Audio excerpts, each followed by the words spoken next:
Hi friends, welcome to Renna வீட்டு சமையல். ரென்னா வீட்டு சமையலில் இன்றைக்கி ரொம்ப சுவையான கோவில் ஸ்டைலில் சூப்பரான சக்கரை பொங்கல் தான் பார்க்க போகிறோம்.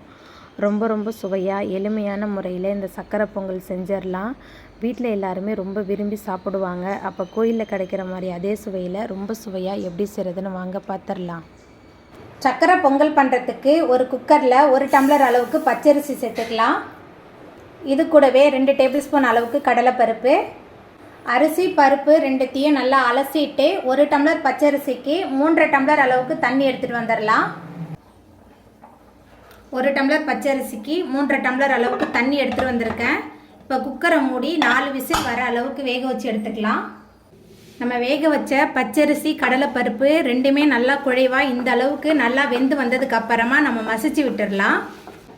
சூடாக இருக்கும்போதே நல்லா மசிச்சு விட்டால் தான் நல்லா மசிக்க வரும், இல்லைன்னா கட்டி தட்டுற மாதிரி ஆகிடும். பாருங்கள், இந்த அளவுக்கு நல்லா மசிச்சாச்சு. இப்போ இதில் வெள்ளை கரைசல் சேர்த்துக்கலாம்.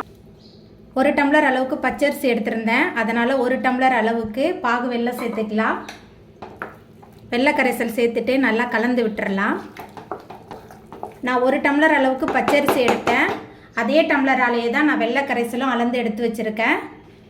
வெள்ளத்தை நல்லா கரைச்சிட்டு வடிகட்டி சேர்த்துருக்கேன். வெள்ளை கரைசல் சேர்த்துட்டு நல்லா கலந்து விட்டுறலாம்.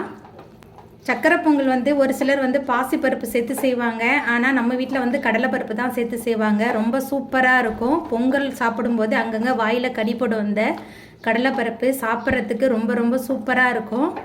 வெள்ளை கரைசல் சேர்த்துட்டு நல்லா கலந்து விட்டாச்சு.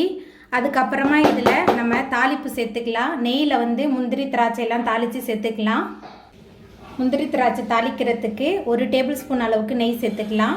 நெய் நல்லா உருகி வந்துருச்சு. 10 போல் முந்திரி பருப்பு உடச்சி வச்சுருக்கேன். முந்திரி பருப்பு சேர்த்துடலாம். முந்திரி பருப்பு சேர்த்துட்டு நல்லா வறுத்துடலாம்.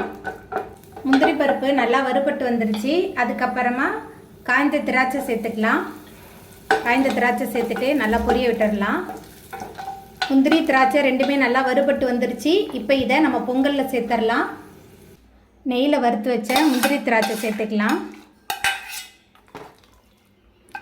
ரொம்ப சுவையாக இருக்கும். ரொம்ப சிம்பிளான சக்கரை பொங்கல் தான், ரொம்ப சூப்பராக இருக்கும்.